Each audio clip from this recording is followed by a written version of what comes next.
이쪽으로 따라오세요. 명자는 병국을 가게 뒤편에 있는 작은 방으로 안내했습니다. 두 사람의 눈이 마주쳤고 그 순간 말로 표현할 수 없는 감정이 교차했습니다. 병국은 조심스럽게 명자의 어깨에 손을 올렸습니다. 명자는 그 따뜻한 손길에 몸을 맡기며 병국의 어깨에 머리를 기댔죠. 그녀의 셔츠 단추 하나가 천천히 풀렸습니다. 첫 번째 단추가 열리자 숨결이 조금 가까워졌고 두 번째 단추가 풀릴 땐 서로의 눈빛이 더욱 깊어졌습니다. 병국은 더 이상 말하지 않았고 명자는 눈을 감은 채 그의 손끝을 허락했습니다. 그렇게 밤마다 둘은 은밀한 이곳에서 서로의 숨결을 확인했습니다. 안녕하세요. 인생 참말로를 찾아주셔서 감사합니다. 시작 전 구독과 좋아요 부탁드립니다. 부산 영도구의 좁은 뒷골목 해질녘이면 가로등 하나. 제대로 켜지지 않는 이곳에서 최병국은 오늘도 리어카를 끌고 있었습니다. 적지 않은 나이에도 허리를 굽혀 폐지를 줍고 버려진 가전제품을 뜯어보며 고칠 수 있는 건 없나 살펴보는 게 그의 일상이었죠. 철거 직전인 건물들 사이를 전전하며 하루 벌어 하루 먹고 사는 생활이 벌써 10여 년째였습니다. 병국의 손은 늘 기름때와 먼지로 더러워져 있었고 등은 무거운 짐을 지고 다니느라 굽어 있었습니다. 아들 하나 있지만 10년 전부터 연락이 뜸해진 상태였죠. 낡은 단칸방에서 혼자 라면을 끓여 먹으며 하루를 마무리하는 게 그의 전부였습니다. 어느 날 함께 폐지를 줍던 후배 동식이가 병국에게 다가와 말했습니다. 병국이 형, 저기 실비집 아세요? 골목 안쪽에 있는 그 작은 집 말입니다. 아, 김치찌개 파는 곳 말이냐? 동식은 주위를 둘러보더니 목소리를 낮춰 말했습니다. 그런데 그 집이 말이에요. 밤만 되면 욕구도 풀어준다네요. 혼자 사는 아저씨들한테는 특별 서비스도 해준다던데. 병국은 눈살을 찌푸렸습니다. 그런 험담을 좋아하지 않았거든요. 하지만 왠지 그 말이 마음에 걸렸습니다. 조용하고 차분해 보이던 그 실비집 여주인의 모습이 문득 떠올랐죠. 며칠 후 병국은 우연히 그 실비집 앞을 지나게 되었습니다. 작은 간판에는 명잔의 실비집이라고 적혀 있었고 안에서는 김치찌개 끓는 냄새가 솔솔 풍겨나왔습니다. 문득 배가 고파진 병국은 조심스럽게 문을 열고 들어갔습니다. 실비집 안은 테이블 서너 개가 전부인 작은 공간이었습니다. 흰 셔츠에 머리를 단정하게 틀어올린 여주인이 묵묵히 국자로 찌개를 저으며 술상을 차리고 있었죠. 그녀의 이름은 서명자, 60의 나이였지만 여전히 단아한 모습이었습니다. 어서 오세요. 뭐 드릴까요? 명자의 목소리는 조용하고 따뜻했습니다. 병국은 작은 목소리로 말했죠. 김치찌개 한 그릇이랑 소주 한 병 주세요. 명자는 고개를 끄덕이며 뜨거운 찌개를 가져다 주었습니다. 그리고 잠시 후 작은 접시에 계란말이를 올려 가져왔습니다. 오늘도 고생하셨죠? 따뜻한 반찬 서비스예요. 그 한마디에 병국의 마음이 이상하게 흔들렸습니다. 언제부터인가 누군가가 자신의 수고를 알아준다는 말을 들어본 적이 없었거든요. 혼자 술을 마시며 뜨거운 찌개를 먹는 동안 병국은 자꾸만 명자를 돌아보게 되었습니다. 그녀는 다른 손님들에게도 같은 따뜻함으로 대하고 있었죠. 그날 밤 병국은 처음으로 마음이 편안해지는 걸 느꼈습니다. 동식이가 했던 그 험담이 정말일까 하는 생각도 들었지만 명자의 조용하고 정중한 모습을 보니 그럴 리 없다는 확신이 들었습니다. 그 후로 병국은 일주일에 두세 번씩 명잔의 실비집을 찾게 되었습니다. 처음에는 그저 따뜻한 밥 한 끼를 먹기 위해서였지만 점점 명자와 나누는 짧은 대화가 기다려지기 시작했죠. 명자 역시 병국이 오면 반갑게 맞아주었고 가끔은 오늘은 좀 일찍 오셨네요 하며 작은 미소를 보이기도 했습니다. 어느 날 저녁 다른 손님들이 모두 떠나고 병국 혼자만 남게 되었습니다. 평소보다 늦은 시간이었고 명자는 설거지를 하며 정리를 하고 있었죠. 병국은 소주잔을 돌리며 조심스럽게 말을 꺼냈습니다. 명자 씨, 혹시 일 끝나셨으면 나랑 한잔 하실래요? 명자는 잠시 손을 멈추고 병국을 바라보았습니다. 그녀의 눈에는 약간의 망설임이 있었지만 곧 작은 웃음을 지으며 말했죠. 혼자 마시는 것보단 낫겠네요. 명자는 앞치마를 벗고 병국 맞은편에 앉았습니다. 두 사람은 처음으로 마주 앉아 술잔을 나누게 되었죠. 어색한 침묵이 흐른 후 병국이 먼저 입을 열었습니다. 명자 씨는 여기서 오래 사셨어요? 벌써 15년이 넘었죠. 남편이 돌아가시고 나서 혼자 이 가게를 시작했어요. 명자의 목소리에는 깊은 피로가 묻어 있었습니다. 병국은 더 자세한 이야기를 묻고 싶었지만 섣불리 나서지는 않았죠. 저도 혼자 삽니다. 아들 하나 있긴 한데 요즘은 연락이 뜸해졌어요. 각자 바쁘게 살다 보니까요. 아이고, 그러시구나. 저도 아들 하나 있는데 외국에 나가 있어요. 1년에 한두 번 안부 전화 오는 게 전부죠. 두 사람은 서로의 외로움을 확인하며 술잔을 기울였습니다. 명자는 병국의 거칠어진 손을 보며 물었죠. 손이 많이 상하셨네요. 일이 힘드시죠?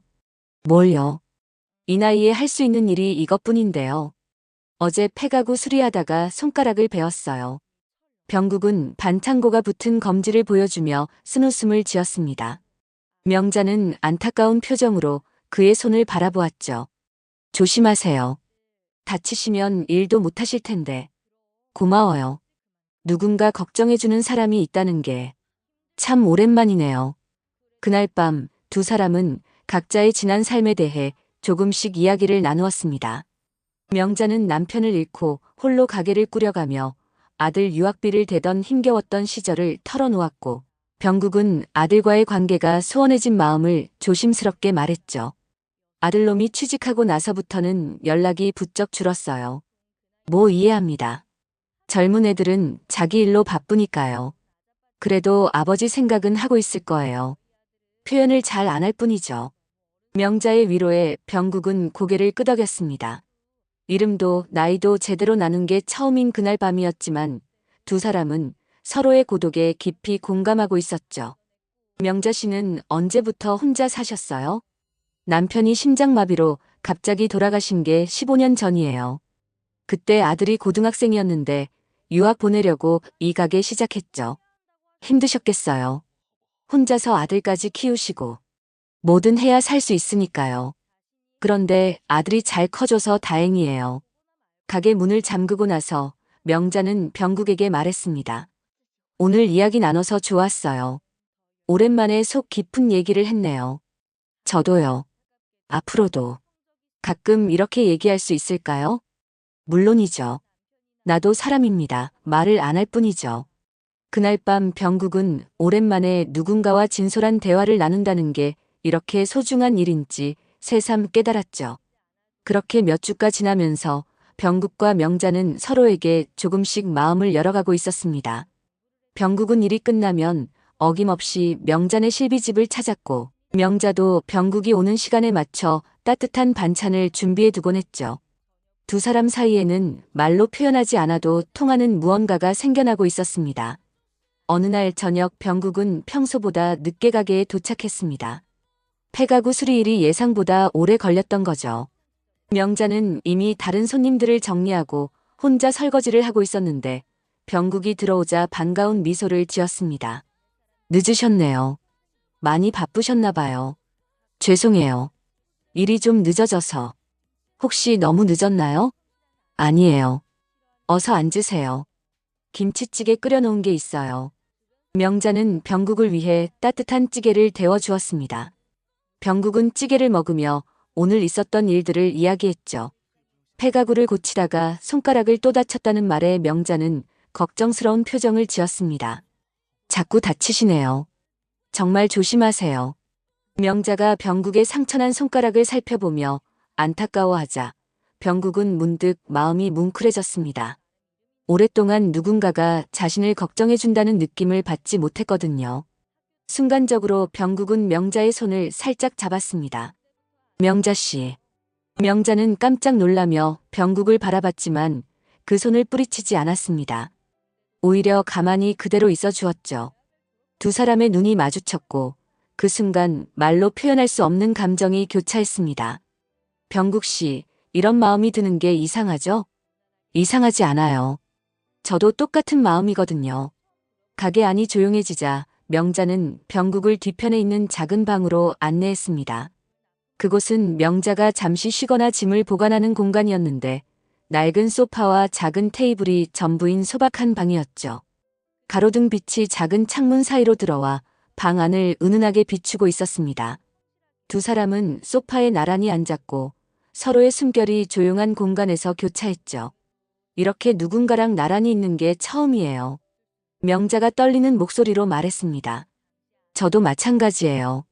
이런 마음이 들 거라고는 생각도 못했어요. 병국은 조심스럽게 명자의 어깨에 손을 올렸습니다. 명자는 그 따뜻한 손길에 몸을 맡기며 병국의 어깨에 머리를 기댔죠. 서로의 체온이 전해지면서 두 사람은 오랫동안 잊고 있던 따뜻함을 느꼈습니다. 무서워요. 명자가 속삭였습니다. 뭐가요? 이렇게 편안해지는 게 잘못된 건 아닌지. 병국은 명자의 손을 부드럽게 어루만지며 대답했습니다. 잘못된 게 아니에요. 우리 둘 다 혼자 너무 오래 있었잖아요. 두 사람은 서로를 조심스럽게 탐색했습니다. 병국은 명자의 머리카락을 부드럽게 쓰다듬었고 명자는 병국의 거친 손을 자신의 뺨에 가져다 댔죠. 급하지 않은 스킨십이었습니다. 그저 서로의 존재를 확인하고 오랫동안 목말라 했던 사람의 온기를 느끼고 싶었거든요. 밤이 깊어갈수록 두 사람은 더욱 가까워졌습니다. 서로를 꼭 안으며 체온으로 위로를 주고받았죠. 말이 필요 없었습니다. 서로의 숨소리와 심장 박동만으로도 충분한 대화가 되었거든요. 병국 씨, 고마워요. 뭐가요? 혼자가 아니라는 걸 느끼게 해줘서요. 새벽까지 두 사람은 서로의 품에서 안식을 찾았습니다. 그날 밤은 두 사람 모두에게 새로운 시작이 되었죠. 그날 밤 이후로 병국과 명자의 관계는 더욱 깊어졌습니다. 병국은 매일 저녁 명자네 실비집을 찾았고 명자도 병국을 기다리며 따뜻한 음식을 준비해 두곤 했죠. 두 사람은 서로에게 없어서는 안 될 존재가 되어가고 있었습니다. 하지만 좁은 동네에서 비밀이란 건 오래 숨겨질 수 없는 법이었습니다. 병국이 매일 늦은 시간까지 실비집에 머무르는 모습을 본 사람들이 하나둘씩 수군거리기 시작했거든요. 저 아저씨 요즘 매일 저기 가네. 그러게 말이야. 뭔가 수상하지 않아? 동네 사람들의 시선이 점점 따가워지고 있었지만 병국은 별로 신경 쓰지 않았습니다. 명자와 함께하는 시간이 너무 소중했거든요. 하지만 며칠 후 함께 일하던 후배 동식이 병국에게 다가와 조심스럽게 말을 꺼냈습니다. 병국이 형, 요즘 그 실비집에 자주 가시나 봐요? 왜? 뭔 문제라도 있어? 동식은 주위를 둘러보더니 목소리를 낮춰 말했습니다. 사람들이 말이 많아요. 그 집 여주인 말입니다. 무슨 말? 옛날에 그런 적 있다더라고요. 밤에 집으로 단골 남자를 데려간 적이 있다던데. 병국의 표정이 굳어졌습니다. 그런 말을 듣고 싶지 않았거든요.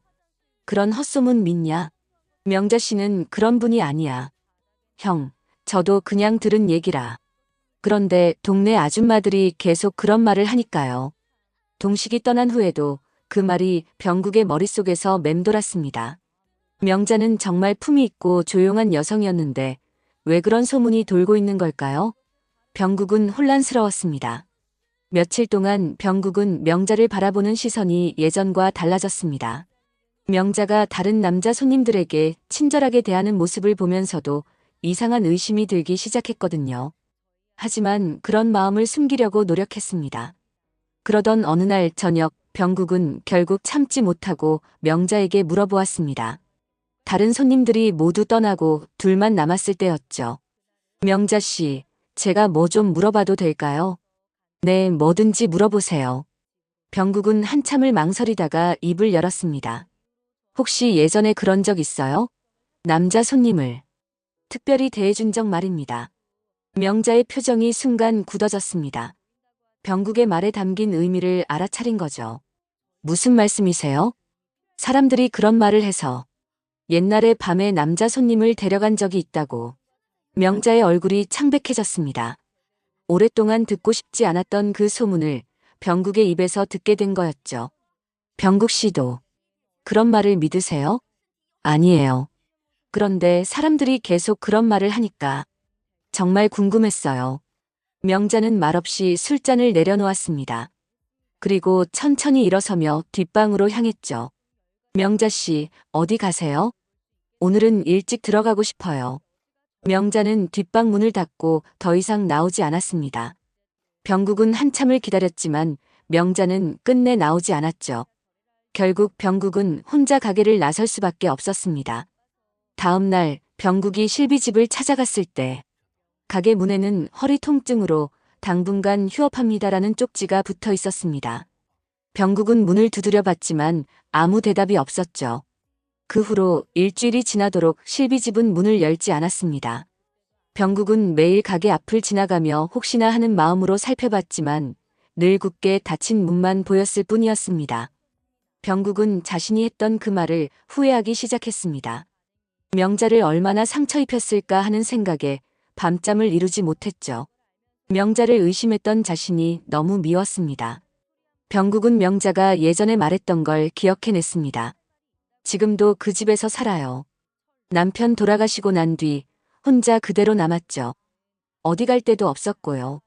명자가 사는 곳은 실비집에서 걸어서 10분 정도 되는 연립주택 단지였습니다. 병국은 그 주소를 정확히는 모르지만 명자가 말했던 동네는 기억하고 있었죠.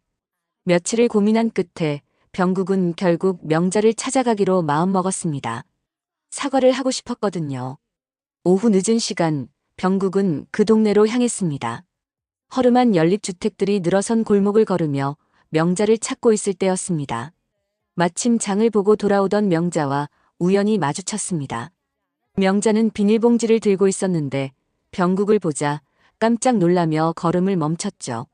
명자 씨, 병국 씨, 왜 여기에 찾아왔어요? 사과하고 싶어서요. 명자는 잠시 망설이더니 병국을 자신의 집으로 안내했습니다. 2층 연립주택의 1층에 있는 작은 집이었죠. 남편과 함께 살던 곳이라고 했던 그 집이었습니다. 거실에 앉은 병국은 고개를 숙이며 말했습니다. 명자 씨, 정말 죄송해요. 그런 말 절대 하지 말았어야 했는데. 명자는 한참을 말없이 있다가 천천히 입을 열었습니다. 병국 씨, 저 정말 그런 적 있어요.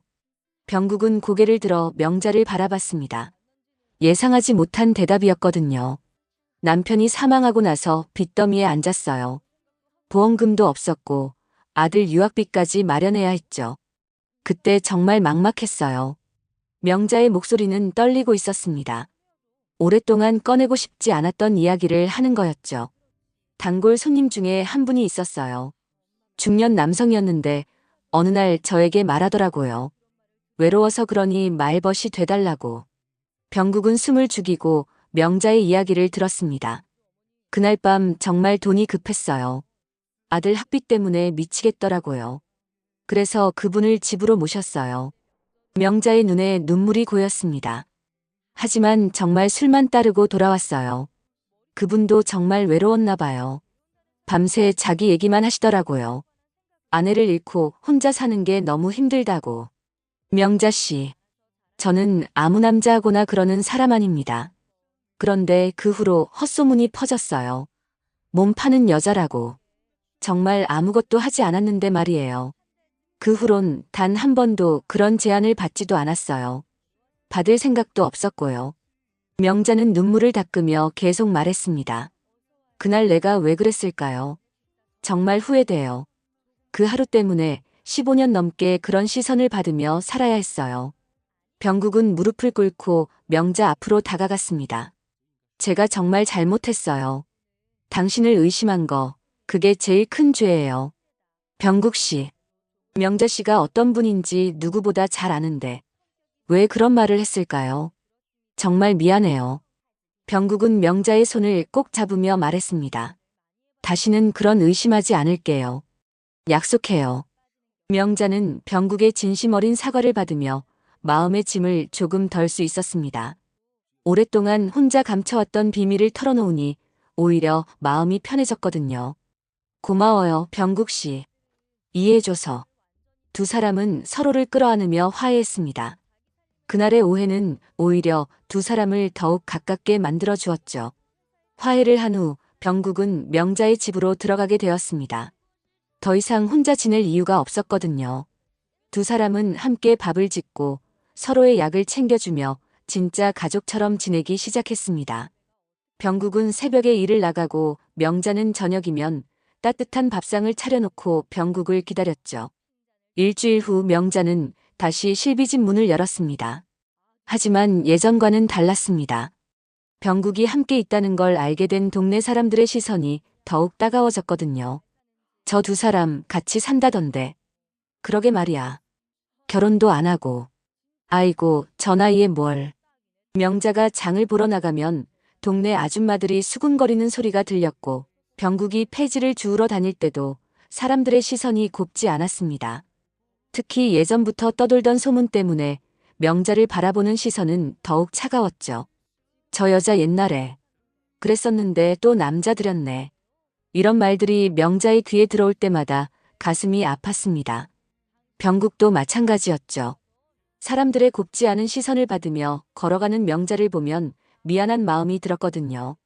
어느 날 저녁 명자는 실비집에서 설거지를 하다가 갑자기 울음을 터뜨렸습니다. 그날 단골 손님 중 한 명이 노골적으로 불쾌한 표정을 지으며 가게를 나갔거든요. 명자 씨, 왜 그래요? 병국 씨 이렇게 사는 게 맞을까요? 사람들이 우리를 보는 눈이. 명자는 더 이상 말을 잇지 못했습니다. 병국은 명자를 꼭 안으며 위로했죠. 명자 씨, 우리 둘은 서로를 봐요. 세상이 아니라. 그래도 너무 힘들어요. 외출하는 것도 무서워져요. 실제로 명자는 점점 외출을 꺼리기 시작했습니다. 장을 보러 나가는 것조차 부담스러워했죠. 병국도 사람들의 시선 때문에 고개를 떨구고 다니는 일이 많아졌습니다. 우리가 뭔 잘못을 했다고 이런 시선을 받아야 하나요? 명자가 한숨을 쉬며 말했습니다. 잘못한 거 없어요. 두 사람이 서로 의지하며 사는 게 무슨 죄가 되나요? 하지만 현실은 녹록하지 않았습니다. 실비집 손님들도 점점 줄어들기 시작했고 동네에서 완전히 소외되는 느낌이었죠. 두 사람은 집에서만 시간을 보내는 일이 많아졌습니다. 그러던 어느 날 병국은 명자에게 말했습니다. 명자 씨, 우리 이 동네를 떠날까요? 어디로요? 아무도 우리를 모르는 곳으로요. 새로 시작해요. 명자는 잠시 망설였습니다. 20년 넘게 살던 곳을 떠난다는 게 쉽지 않았거든요. 병국 씨 생각은 어떠세요? 여기 있으면 계속 이런 시선을 받으며 살아야 해요. 그보다는 차라리. 저도 그런 생각을 했어요. 하지만 무서워요. 병국은 명자의 손을 잡으며 말했습니다. 무서워하지 마세요. 제가 있잖아요. 우리 둘이 함께면 어디든 살 수 있어요. 명자는 병국의 따뜻한 말에 용기를 얻었습니다. 정말로 새로운 곳에서 새로운 삶을 시작하는 게 나을 것 같았거든요. 그럼 어디로 갈까요? 바닷가 근처로 가요. 조용하고 평화로운 곳으로. 두 사람은 그날 밤 늦게까지 앞으로의 계획을 세웠습니다. 부산을 떠나 전남 강진의 작은 바닷마을로 이주하기로 한 거죠. 그곳에서는 아무도 그들의 과거를 모르니까 정말 새로운 시작을 할 수 있을 것 같았습니다. 명자 씨, 새로운 곳에서는 정말 행복하게 살아요. 네, 병국 씨. 이제 남의 시선 신경 쓰지 말고 우리끼리만 살아요. 부산을 떠나기 전 뜻밖의 소식이 병국에게 날아들었습니다. 10년 넘게 연락이 끊어졌던 아들로부터 결혼 청첩장이 온 거였죠. 우편함에서 하얀 봉투를 발견한 병국은 한참을 망설이다가 겨우 뜯어보았습니다. 청첩장에는 최병국 어른댁네라고 적혀 있었습니다. 하지만 명자의 이름은 어디에도 없었죠. 아들이 명자의 존재를 인정하지 않는다는 뜻이었습니다. 명자 씨, 아들놈이 결혼한대요. 명자는 청첩장을 받아보며 말했습니다. 축하할 일이네요. 언제예요? 다음 주 토요일이에요. 그런데 병국은 청첩장을 다시 들여다보며 씁쓸한 표정을 지었습니다. 당신 이름이 없어요. 저 혼자만 오라는 거죠.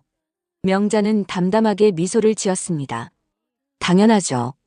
아들 입장에서는 낯선 여자니까요. 그래도 이건 아니에요. 우리가 함께 사는데. 사실 병국의 아들은 아버지가 명자와 함께 산다는 소식을 동네 사람들을 통해 이미 들었습니다. 그리고 그 소문들도 함께 말이죠.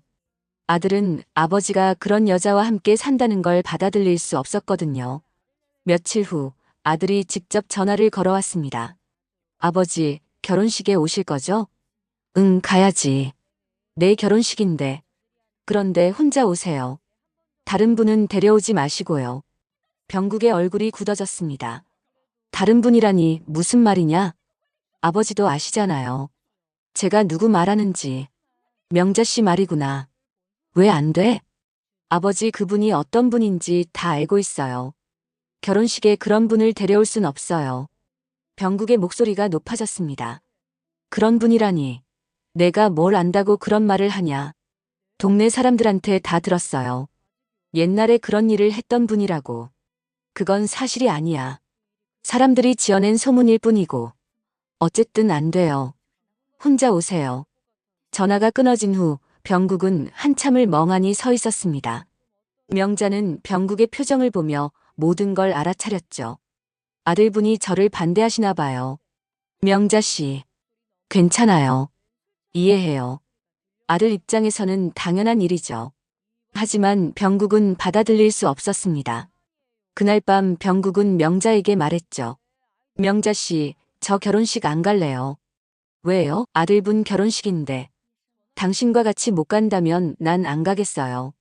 명자는 깜짝 놀랐습니다. 그러시면 안 돼요. 아들분이 서운해하실 텐데. 서운해하든 말든 상관없어요. 당신을 인정하지 않는 결혼식에 갈 이유가 없어요. 결혼식 당일 두 사람은 집에서 국수를 끓여 함께 먹었습니다. 병국은 아들에게 축의금을 붙여 보내기는 했지만 결혼식장에는 가지 않았죠. 병국 씨, 정말 괜찮아요? 후회하지 않으실까요? 후회 안 해요. 당신 없으면 살아도 사는 게 아니에요. 어쩌면 나한테 청첩장을 보낸 게 크게 의미가 있었나 싶은 생각이 들었어요. 그날 이후 병국과 아들의 관계는 완전히 끝이 났습니다. 하지만 병국은 후회하지 않았죠. 어차피 자신부터 인정해주지 않던 아들이었습니다. 그리고 명자와 함께하는 삶이 더 소중했거든요. 명자 씨, 우리 정말 이 동네를 떠나요. 아무도 우리를 모르는 곳에서 새로 시작해요. 네, 병국 씨.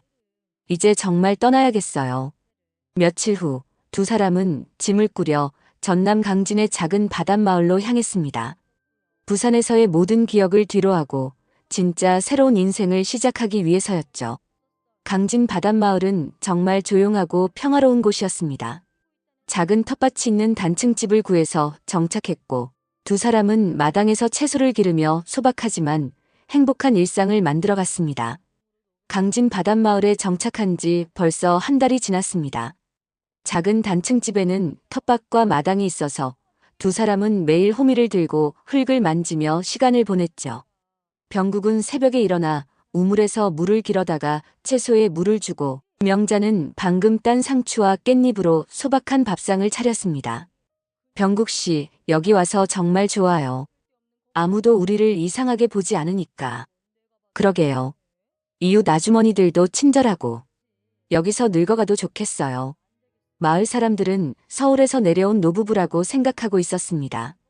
아무도 그들의 과거를 묻지 않았고 그저 정답게 인사만 나누는 사이였죠. 두 사람에게는 이런 평범한 일상이 더없이 소중했습니다. 어느 날 아침 명자가 허리를 움켜쥐며 신음소리를 냈습니다. 아이고 허리가. 어디 아파요? 어디가 아픈지 말해봐요. 병국은 급하게 명자를 부축해서 방으로 데려갔습니다. 명자는 침대에 누우며 말했죠. 어제 텃밭에서 너무 무리했나 봐요. 허리가 너무 아파요. 병국은 수건을 뜨거운 물에 적셔서 명자의 허리에 올려주었습니다. 그리고 조심스럽게 허리를 주물러주며 말했죠. 무리하지 마세요. 텃밭일은 제가 할 테니까 쉬세요.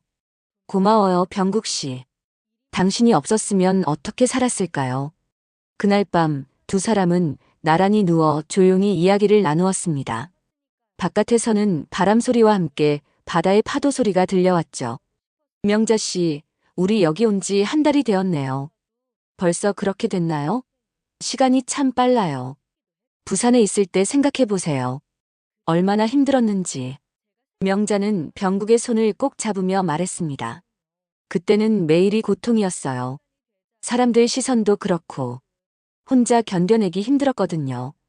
이제는 그런 걱정 안 해도 돼요. 여기서는 우리 둘만 있으면 되니까. 병국은 명자의 손을 어루만지며 계속 말했습니다. 처음에 동식이가 그런 말을 했을 때 정말 바보 같았어요. 왜 그런 소문을 믿었을까 싶어요. 그때 일은 이제 잊어요. 다 지난 일이니까. 아니에요. 절대 잊으면 안 돼요. 다시는 그런 실수하지 않으려고요. 두 사람은 서로의 체온을 나누며 조용히 숨을 맞춰갔습니다. 외부의 시선도 과거의 상처도 모두 잊고 오직 서로만 바라보며 살아가는 것이 이렇게 평온할 줄 몰랐거든요. 병국 씨, 저 가끔 생각해요. 만약 당신을 못 만났다면 어떻게 살았을까 하고. 그런 생각하지 마세요. 우리 만난 게 운명이었어요. 정말 그런 것 같아요. 그 실비집에서 처음 만났을 때부터 뭔가 특별한 느낌이 있었거든요. 병국은 명자의 머리를 쓰다듬으며 말했습니다. 저도 마찬가지였어요. 그때 오늘도 고생하셨죠? 라고 말해준 게 아직도 기억나요. 그랬나요? 저는 그냥 자연스럽게 나온 말이었는데 그 한마디가 저한테는 큰 위로가 됐어요. 오랫동안 누군가 걱정해주는 사람이 없었거든요. 밤이 깊어갈수록 두 사람의 대화는 더욱 깊어졌습니다. 지난 세월의 외로움, 서로를 만나게 된 기적 같은 인연, 그리고 앞으로의 소망에 대해서 말이죠. 명자 씨 욕구라니. 정말 웃기죠. 무슨 말씀이세요? 병국은 조용히 웃으며 말했습니다. 사람들이 말하는 그런 욕구 말이에요. 제가 원했던 건 단 한 사람의 온기였어요. 그 온기를 손에 쥐고 있는 지금 저는 더 이상 외롭지 않습니다. 명자도 작은 웃음을 지으며 대답했습니다. 세상의 말보다 당신 손이 더 따뜻해요. 이런 마음을 느낄 수 있어서 정말 행복해요. 새벽이 올 때까지 두 사람은 서로의 품에서 안식을 찾았습니다. 바깥에서는 새들이 지저귀기 시작했고 새로운 하루가 시작되고 있었죠. 하지만 두 사람에게는 매일이 새로운 시작이었습니다. 서로가 있어 외롭지 않은 진짜 사랑이 있는 일상이었거든요. 오늘의 사연 어떠셨나요? 재밌게 들으셨다면 구독과 좋아요 꼭 눌러주시고 주인공에게 힘찬 응원의 댓글도 많이 남겨주세요. 감사합니다.